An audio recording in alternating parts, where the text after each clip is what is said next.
ನನ್ನೆಲ್ಲ ಪ್ರೀತಿಯ ವೀಕ್ಷಕರಿಗೆ ಪ್ರೀತಿಯ ನಮಸ್ಕಾರಗಳು. ತಪ್ಪು ಮಾಡಲು ಹೆದರುವವನೇ ನಿಜವಾದ ಧೈರ್ಯವಂತ. ತಪ್ಪು ಮಾಡಿದ್ದಕ್ಕೆ ಪಶ್ಚಾತ್ತಾಪ ಪಡುವವನು ನಿಷ್ಠಾವಂತ. ಮಾಡಿದ ತಪ್ಪಿಗೆ ಬೇರೆಯವರ ಒಳಿತಿಗಾಗಿ ತನ್ನನ್ನೇ ದೂಷಿಯಾಗಿಸಿಕೊಳ್ಳುವವನೇ ಮಾನವೀಯತೆಯ ಮೆರೆಸುವಾತ. ಮನಸ್ಸೇ ಮಾನವನ ಬಯಕೆಗಳಿಗೆ ಜನ್ಮಭೂಮಿ. ಬಯಕೆಗಳನ್ನು ಅರಿಯದೆ ಹೊರತು ಮುಕ್ತಿ ಸಿಗುವುದಿಲ್ಲ. ಗಾಯ ಆಗದೇ ಇದ್ದರೆ ಧೈರ್ಯ ಬರುವುದಿಲ್ಲ. ತಪ್ಪು ಮಾಡದೇ ಇದ್ದರೆ ನಿಮಗೆ ಕಲಿಯುವುದಕ್ಕೆ ಸಿಗುವುದಿಲ್ಲ. ಸೋಲದೇ ಇದ್ದರೆ ನಾವು ಗೆಲ್ಲುವುದಕ್ಕಾಗುವುದಿಲ್ಲ. ಯಾವುದಕ್ಕೂ ನಾವು ಉತ್ಸಾಹ ಕಳೆದುಕೊಳ್ಳಬಾರದು ಅಷ್ಟೇ. ಅಳು ಬಂದಾಗ ಒಬ್ಬರೇ ಅಳಬೇಕು, ನಗು ಬಂದಾಗ ಗುಂಪಲ್ಲಿರಬೇಕು. ಏಕೆಂದರೆ ಒಬ್ಬನೇ ಅತ್ತರೆ ನಾಟಕ ಅಂತಾರೆ, ಗುಂಪಲ್ಲಿ ನಗದಿದ್ದರೆ ಹುಚ್ಚ ಅಂತಾರೆ. ಬದುಕು ಒಂದು ಕಠಿಣವಾದ ಪರೀಕ್ಷೆ ಇದ್ದಂತೆ. ನಾವು ಹೇಗೆ ಅದನ್ನು ಎದುರಿಸುತ್ತೇವೆ ಎಂಬುದರ ಮೇಲೆ ನಿರ್ಧಾರವಾಗುತ್ತದೆ ಸುಖವೋ ಅಥವಾ ದುಃಖವೋ ಎಂದು. ಕಷ್ಟವನ್ನು ತಾಳ್ಮೆಯಿಂದ ಎದುರಿಸಬೇಕು. ಆಗ ಮಾತ್ರ ನಾವು ಜೀವನದಲ್ಲಿ ಏನನ್ನಾದರೂ ಸಾಧಿಸಲು ಸಾಧ್ಯವಾಗುತ್ತದೆ. ದೇವರು ಎಷ್ಟೇ ಕಷ್ಟ ಕೊಟ್ಟರೂ ಸದಾ ನಗುತ್ತಿರಿ.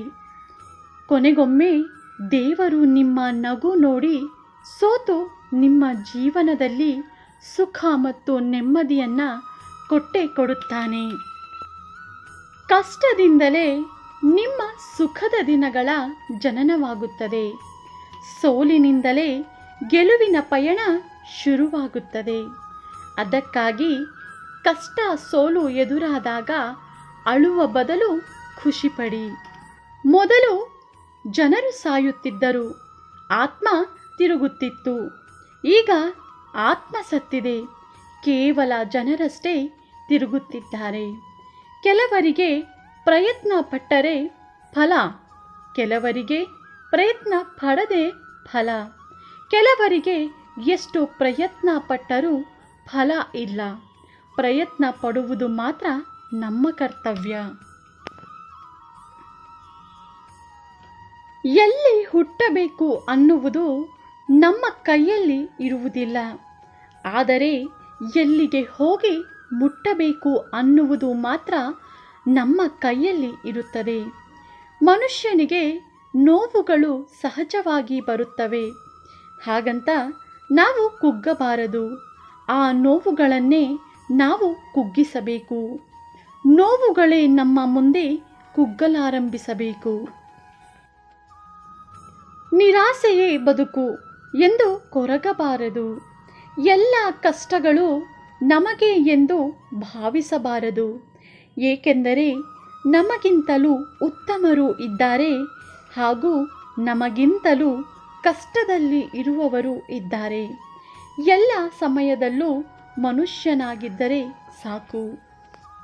ಜೀವನ ಅನ್ನುವುದು ಸೋಲು ಗೆಲುವಿನ ಆಟ. ಗೆದ್ದವನಿಗೆ ಸೋಲಬಾರದು ಎಂಬ ಭಯ ಇದ್ದರೆ ಸೋತವನಿಗೆ ಗೆಲ್ಲಲೇಬೇಕು ಎಂಬ ಛಲ ಇರಬೇಕು.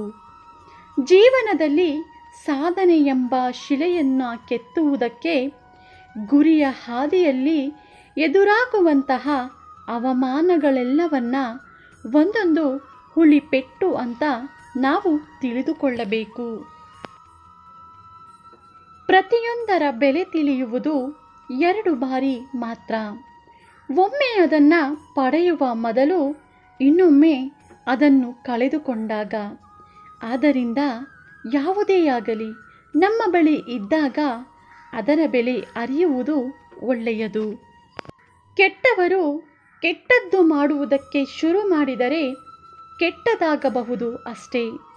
ಅದೇ ಒಳ್ಳೆಯವರು ಕೆಟ್ಟದ್ದನ್ನು ಮಾಡುವುದಕ್ಕೆ ಶುರು ಮಾಡಿದರೆ ಅದು ತುಂಬ ಭಯಂಕರವಾಗಿರುತ್ತದೆ. ಕೆಲವು ನೋವುಗಳು ನಮ್ಮನ್ನು ಪಂಜರದ ಹಕ್ಕಿಯಂತೆ ಮಾಡುತ್ತವೆ.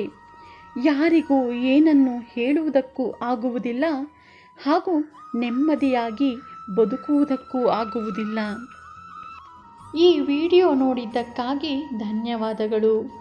ಈ ವಿಡಿಯೋ ನಿಮಗೆ ಇಷ್ಟ ಆಗಿದ್ದರೆ ದಯವಿಟ್ಟು ನನ್ನ ಚಾನಲ್ನ ಸಬ್ಸ್ಕ್ರೈಬ್ ಮಾಡ್ಕೊಳ್ಳಿ, ಶೇರ್ ಮಾಡಿ, ಲೈಕ್ ಮಾಡಿ ಮತ್ತು ಕಮೆಂಟ್ ಮಾಡಿ. ಮತ್ತೆ ಇದೇ ರೀತಿಯ ಸ್ಫೂರ್ತಿದಾಯಕ ವಿಡಿಯೋಗಳೊಂದಿಗೆ ಭೇಟಿಯಾಗೋಣ. ಧನ್ಯವಾದಗಳು ಸ್ನೇಹಿತರೆ.